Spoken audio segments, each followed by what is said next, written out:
Hi, I'm Terry Luck, Director of Communications at Our Lady Perpetual Help Church.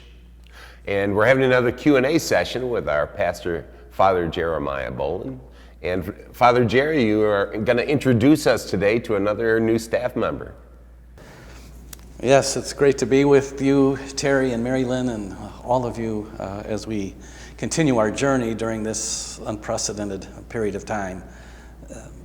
One of the things I've learned about OL is, the train left the station in October of 1919, and that train has continued to move, and nothing stops that train, even a pandemic. And this has been a very busy summer from a staff point of view. We've had some very significant staff positions that had to be filled in order for our parish to continue to function. And these positions are even more crucial given the larger context. We've all met Father Larry Basbas, who was our newly ordained priest. He began here in July. And in our last Fireside chat, I introduced you to Margaret Waldron, our new Director of Religious Education. And now it's my great joy to introduce you to Mary Lynn Jaruzelski. Mary Lynn is our new Director of Finances and Operations. In many ways, she's the second in command here at the parish. OL has been blessed with a great staff, and in order for our ministries to continue to develop and get the support they need, the professional staff is crucial in making things happen. And one of the most significant positions in our system is our Director of Finance and Operations. OL is a very extraordinary parish on a lot of levels, but financially, the aggregate budget of OLPH approaches $12 million. So there'd be very few parishes that would have that kind of a challenging financial situation. So the director really has to have quite a lot of expertise in the financial management world, and then in overseeing a parish with almost 130 employees and 10 buildings, and it's a major operation. Jim Dollard, our former director, moved last spring to Erie, Pennsylvania, where he got married and has begun a new chapter in his life.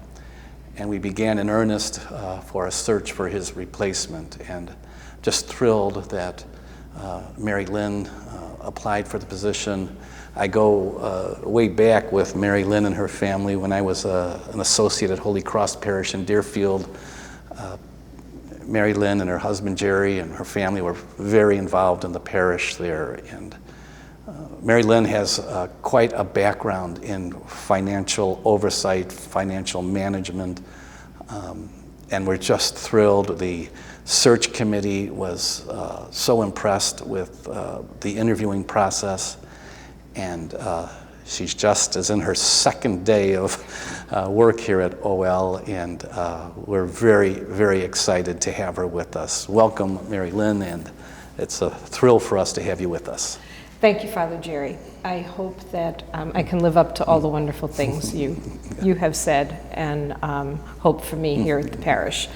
I am very excited about being here. As Father Jerry said, my name is Mary Lynn Jaruzelski, and I hail from Deerfield, Holy Cross Parish at present. I'm born and raised in Brooklyn, New York, attended St. John's University for an accounting bachelor's degree, at which time I also studied a good bit of theology, and that almost gave me a second degree in that as well. From there, I went on to Boston College and received a master's degree in religious education. All of that stems from having had an experience of growing up in a very vibrant and active parish through my youth years, where they dragged all the high school kids into working in what we called CCD program at that time. So from that point on, I was just enamored with everything that happened within a parish. I also have some experience working in liturgy and music over the years. And then I moved out here and worked as a director of religious ed for a couple of years in a city parish in Chicago. And from there, I eventually went back to accounting, and for 39 years have spent my work in the Chicago Lighthouse for people who are blind or visually impaired. Lastly, as their CFO. It has been a very difficult position to leave, as you can believe, after 39 years. Wonderful people, wonderful mission. However, when my husband saw the ad on LinkedIn, he brought it down to the kitchen table and said, "You have to look at this." And I looked at him and said, "What am I looking at?" And his response was, "You have said many, many times that you'd love to have the job of parish accountant or whatever the title is, wherever it is, in your retirement years." And I looked back at him and said, "I'm not in my retirement, my retirement years yet." He says, "You have to look at this." And this conversation went on back and forth and back and forth. Eventually, I did make the move to send the resume. And I believe I actually walked into the interview and said, "I really don't know if this is what I want, and I hope you're not wasting your time." I was very honest and I was very transparent. But deep in my heart, it is the job that I was always looking for at some point down the road in my life. So I think that down the road came about 2 years or so too early, but I'm thrilled to be here, and I hope I can live up to whatever it is that Father Jerry asks of me. I am comfortable with numbers, I am comfortable with accounting, working through that in any of the operations of the organization and the parish.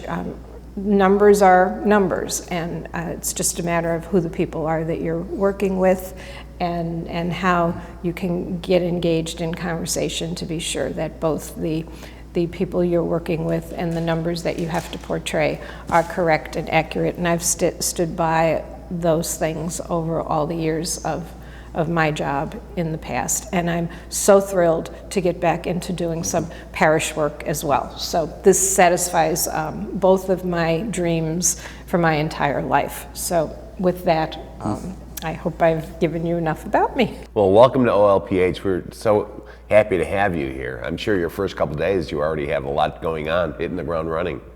Yeah, first days are always hard, and you know, I haven't had many first days in my past jobs, obviously, but I've seen people come into new jobs, and the first week or so is always struggling to get acclimated, struggling to learn names, struggling to learn what faces go with the certain positions, who's in charge, who isn't, who thinks they're in charge, and who isn't. So I came with a list yesterday morning, but I did not come with any great expectations about finishing that list. And I guess I left last night with that list still needing to be completed, as I probably thought was going to happen. And today was a little bit of a different morning. I'm trying to get settled at my desk and get to know who people are still. It's nice to get emails at your new email address and know that they relate to your new job. I've already been welcomed to the parish council by your parish council chair, Susan, and I'm happy to meet all of them in the near future at their meeting, and I'm happy to jump into the books as quickly as possible so that people can get paid. Well, that's always a big thing. All right. Well, let's turn now to you, Father Jerry, our favorite segment among parishioners, the Q&A segment. And let's talk about where we stand. It's been 6 months now since the COVID pandemic started, and where do we stand? Thank you, Terry. That's obviously a good question. It's been well over 7 months since the World Health Organization declared the COVID-19 a pandemic, and sometimes when I think about that middle weekend of March when we shut down, it seems in one sense like it was many years ago, and in another sense it was yesterday. And I suppose, like most of us, I never thought that we would, in September, still be very much in the throes of it. It's been quite a journey. It's been a challenging time for all of us here at the parish. We've been trying to explore ways of staying connected with people, and I know that for many of you, you've appreciated the efforts we've undertaken. the presence of the parish for many of those months was primarily through the digital ministry that was started with Rob Orr and Jim Gelderman and you, Terry. And we still see the amazing impact. Just this past Saturday to First Communion, one of our first communicants' grandmother lives in Poland, and her whole Polish family was up in the middle of the night watching on the live stream her First Communion. And 6 months ago that would have never happened. As school returns, as we begin to have more services and more meetings, there can be a sense that we're finally getting back to normal. And I really wish we were getting back to normal. Unfortunately, we're still in the early stages of the reopening process. We want to keep moving forward, but we need to be vigilant. Dr. Burke was in the state of Illinois yesterday, and she cautioned that the positivity rates are still very high in the state of Illinois, and we're still in a very fragile place in suburban Cook County. And so while the temptation might be to relax a bit and to kind of, move more into familiar patterns, we have to be vigilant in everyone's safety, and we will continue to implement the protocols established by the Centers for Disease Control, the state of Illinois, and the Archdiocese of Chicago. We have gradually expanded the number of services. Every month, we do a review of the COVID protocols, and yesterday, as I was reviewing those protocols, we have made great progress, and this has been the result of a wide spectrum of people really coming to the fore to ensure safety. And because of that, we can now move to the next level of occupancy. We can increase the occupancy of the church by 30 people, which is significant. And that's fantastic. Our parish office is still not open. The diocese is still asking that parish offices maintain, someone answering the phone, answering emails, but conducting in-office business needs to be discouraged at this point. Laura, Gloria, Linda have just done a yeoman's amount of work trying to manage requests and respond to people. So we're continuing in that restricted basis. We are, continuing to look at creative ways of doing things. The drive-in mass has been wildly successful and has brought a lot of people to church that under current situations wouldn't be able to come.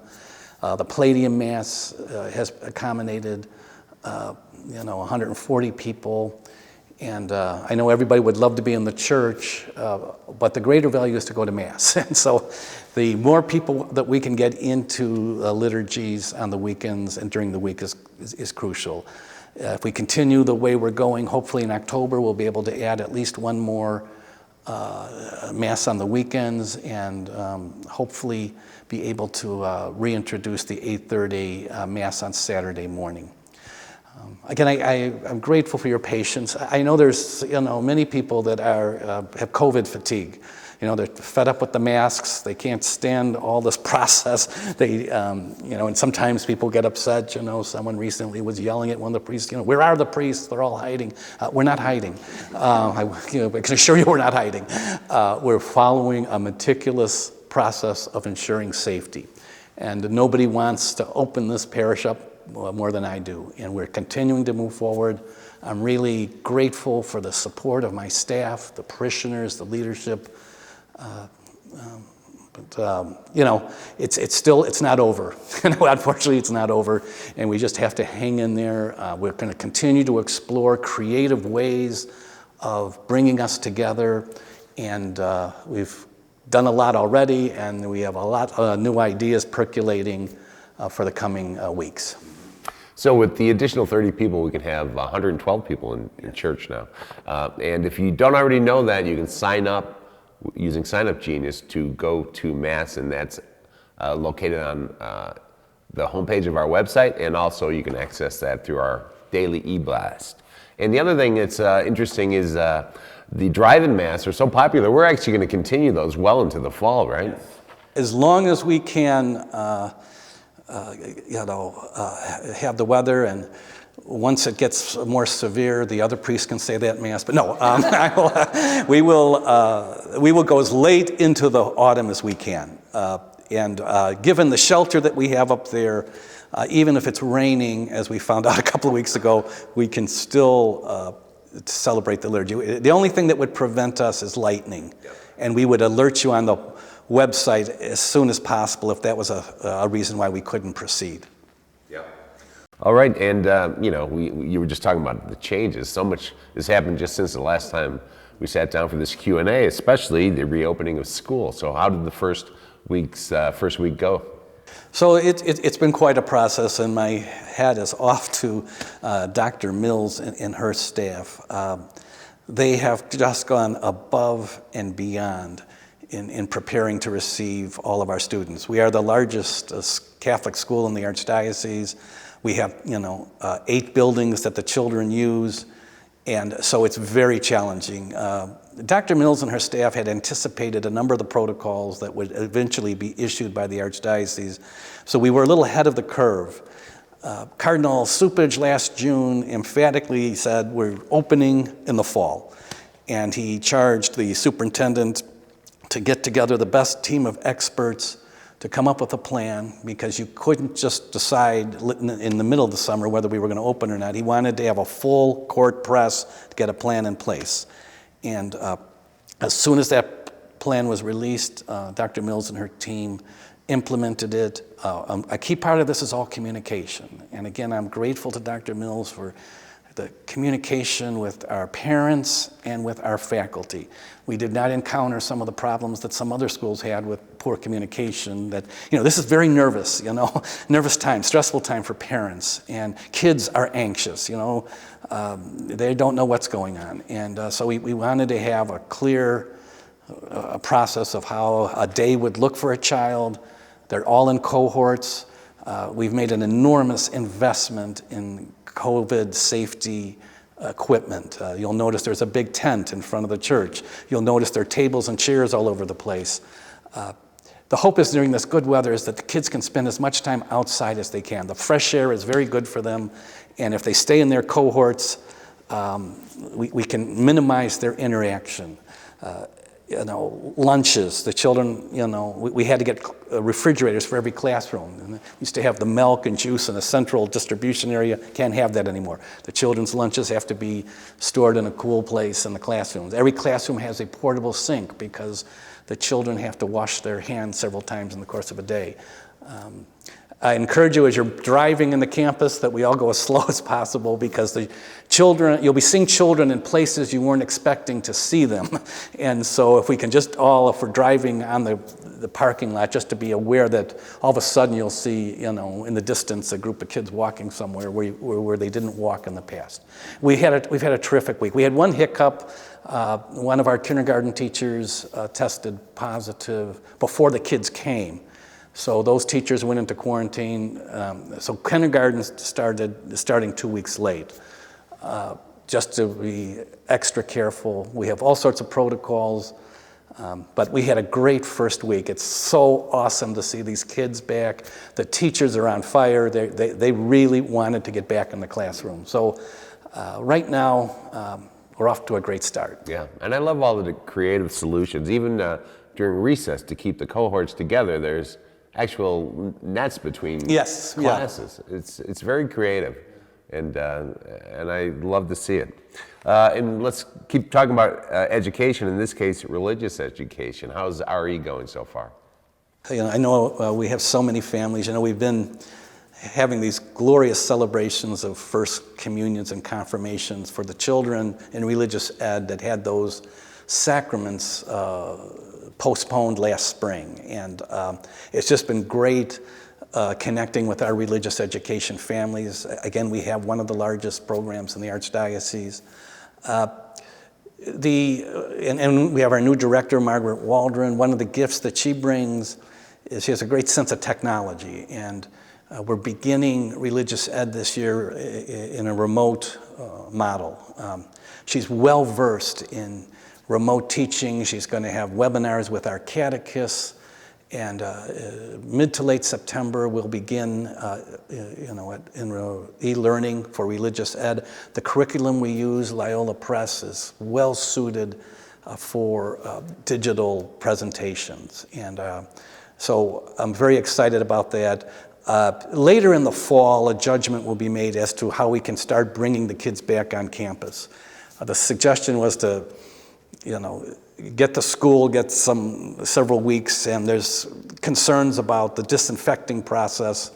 So after the kids in the day school leave, you have to completely disinfect the classrooms for the religious ed children, and then after the religious ed children leave for school. So we're working out the mechanics of that, but we're ready to go. The religious ed board has been terrific, and Margaret is also a tremendous communicator. Every week she's been communicating with our catechists and religious ed families so that they're aware of what things are going to look like, so that mid to late September we'll launch the religious education program. Mm-hmm.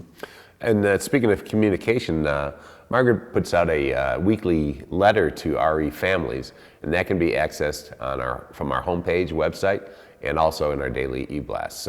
So again, there's a lot of communication coming from Margaret. Please take advantage of that. All right. And with fall and school and everything else comes ministry groups coming together. Let's get an update on that. Can they meet on campus? So that's a great question. A lot of our groups are small group based, scripture study.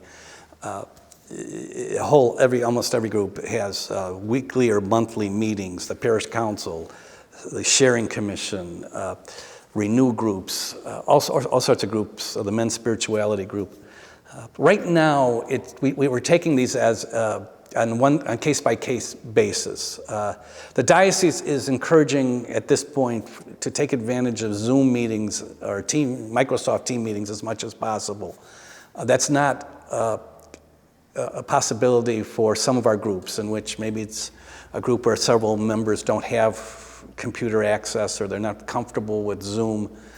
So we've been reviewing requests. Now with the big tent in front of the rectory, and there's a lot of space for outdoor meetings, and we have had some meetings in the Hickey Hall and in McDonald Hall. So if your group really would like to meet, we need to maintain social distancing. It needs to be a group of about 10 people. People have to wear masks during the meeting. But if your group has a critical need to meet on campus, we'll try to do what we can to accommodate you. The next phase, as we reopen the parishes, will be to make the parish meeting spaces more accessible. The problem is with the parish office closed and working on rather minimal hours, it's hard to let groups in and let groups out, and we got to make sure that the room has been disinfected before and after. So there's a lot of pieces to it. But some groups have begun to meet. The Boy Scouts had a meeting under the big tent, and next week the Girl Scouts are meeting under the big tent. And so we've been having meetings. It's just, if you call the office, and I'll get back to you with whether or not we can accommodate your request. Here's a new topic. Can you speak to what is happening at Maryhaven? So, Maryhaven, which is a nursing home on Lake Avenue, has a long and glorious history with Our Lady Perpetual Help. Maryhaven was founded by Father Dussman in the early 50s. He really was concerned about the aged, and for those that needed assisted living. There were very few options, and I don't know of any parish that had its own nursing home. He acquired property in Wilmette, and for many years, parishioners could take advantage of Maryhaven in Wilmette. On his 25th anniversary in the early 70s, he raised $1 million to build the current nursing home that's on Lake Avenue. And many parishioners, many of you that I'm talking to through this technology, have been vitally involved at Maryhaven. There was a committee of parishioners that assisted Maryhaven. Their ministers of care brought Eucharist there every week. We as priests have said Mass 3 days a week at Maryhaven. And there's an organization called Friends of Maryhaven. That's many OLPH parishioners. The nursing care industry has gone through profound changes. It became clear in the early 90s that it was not possible for a parish to be maintaining a nursing home. So Cardinal Bernardine at the time asked Catholic Charities to take over all of the nursing homes in the Archdiocese. And so Catholic Charities managed Mary Haven for many years. And then some years ago, the Mary Haven, Catholic Charities sold Mary Haven to Presence, which is a network of nursing homes. They were committed to maintaining the Catholic culture of Mary Haven. And so we continued to say Mass. There was a beautiful chapel there. Ministers of care went there. Presence has sold Mary Haven now to a company that's centered in St. Louis.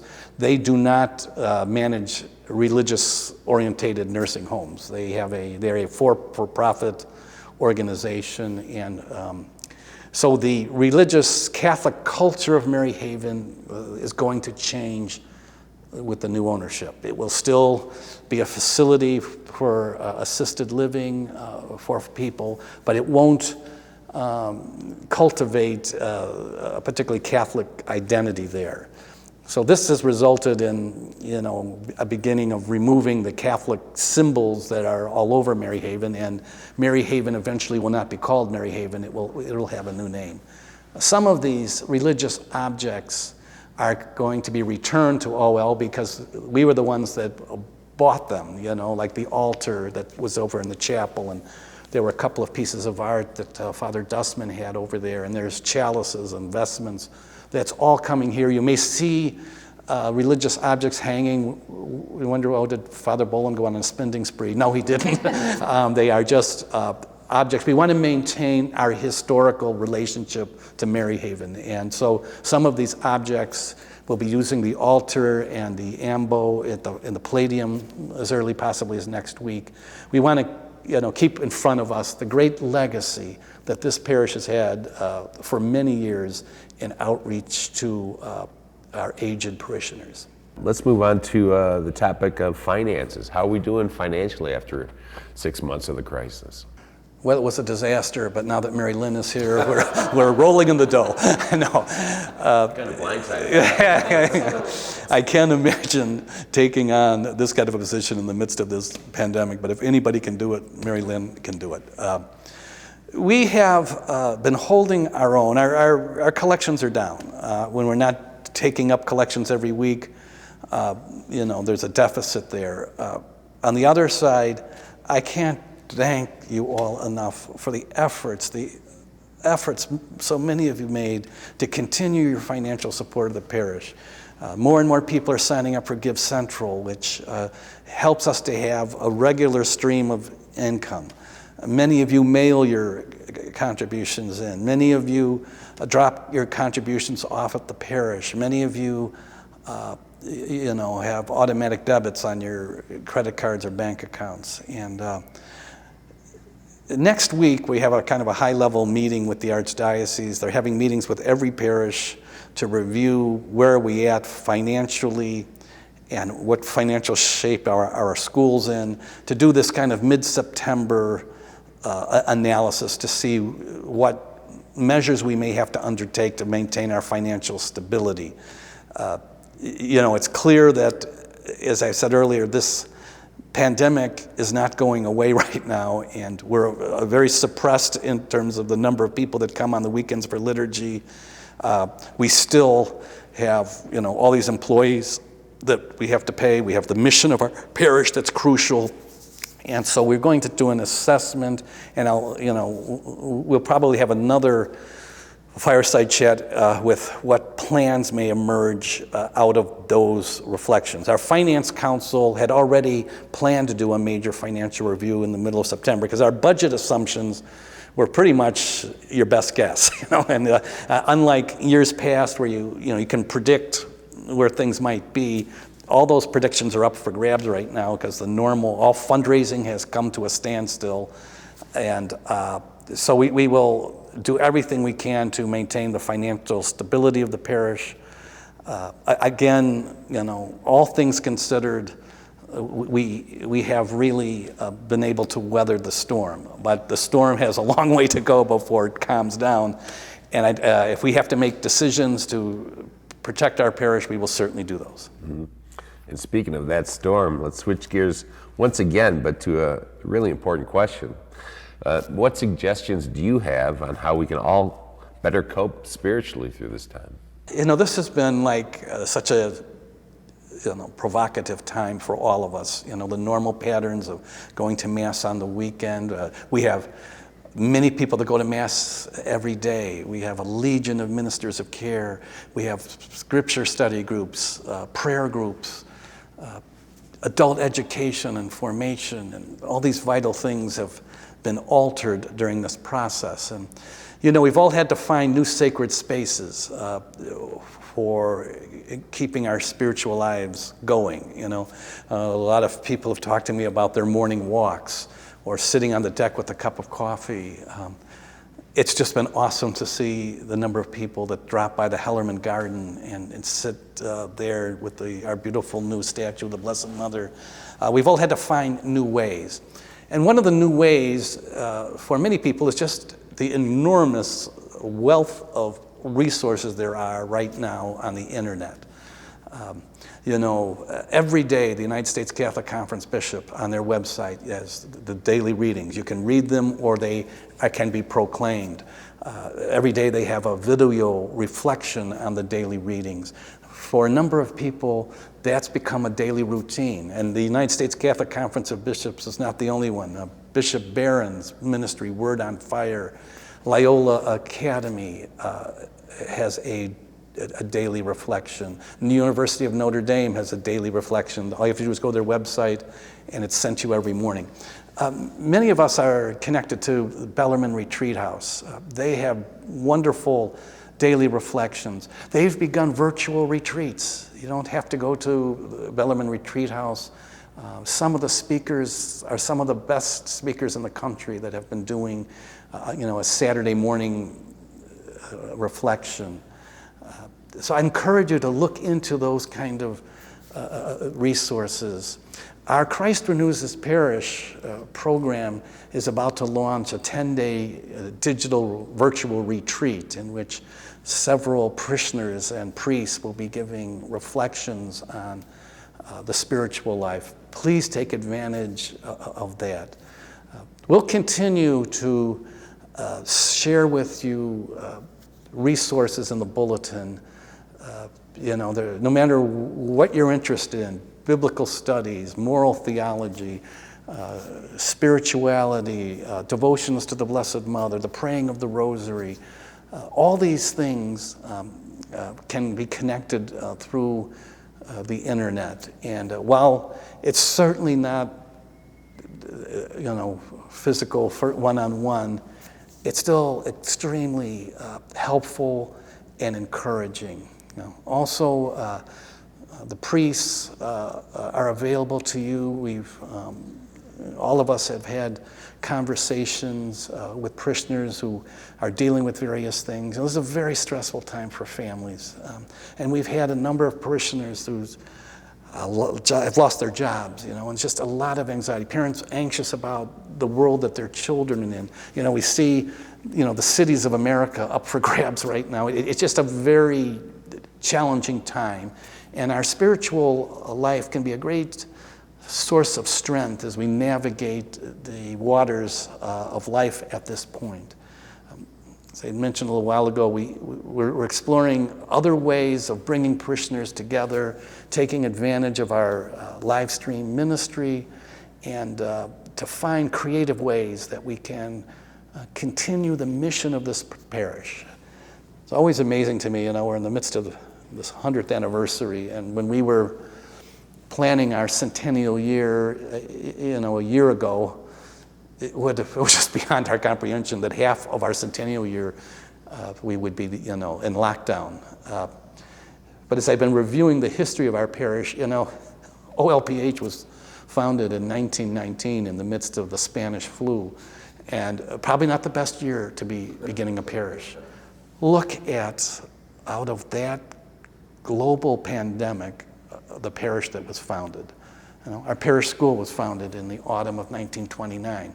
That also was not the best year to be launching a school. And here we are, 90 years later, with the largest Catholic school. And we will look back, I am confident, at the new life that emerged out of this crisis. And I see extraordinary things. It's one of the blessed positions of being a pastor. I see the efforts people are taking to stay connected, to keep alive. Families watching Mass in their living rooms every day. Rosary groups praying on Zoom. Groups meeting at the Glenview Grind just to check in with one another. Families that have had difficulties, the neighborhoods rallying around families. So in the midst of all of this, OL continues to be a vital and alive parish. And we just got to keep praying for one another. We have to be comfortable with one another's comfort zones about how we handle the environment. We're going to just keep moving forward in this reopening process. If there's anything that we need to do to keep people safe, we're going to be all over it. But thank you for your spiritual support, your financial support. OL has a great future, and I can't wait to see the things that will happen in the coming weeks and months. That's great. Well, thank you. Thank you for joining us today. Welcome, Mary Lynn. And thank you again, Father. Thank you. God bless you all. Thank you. Our Lady Perpetual Help, pray for us.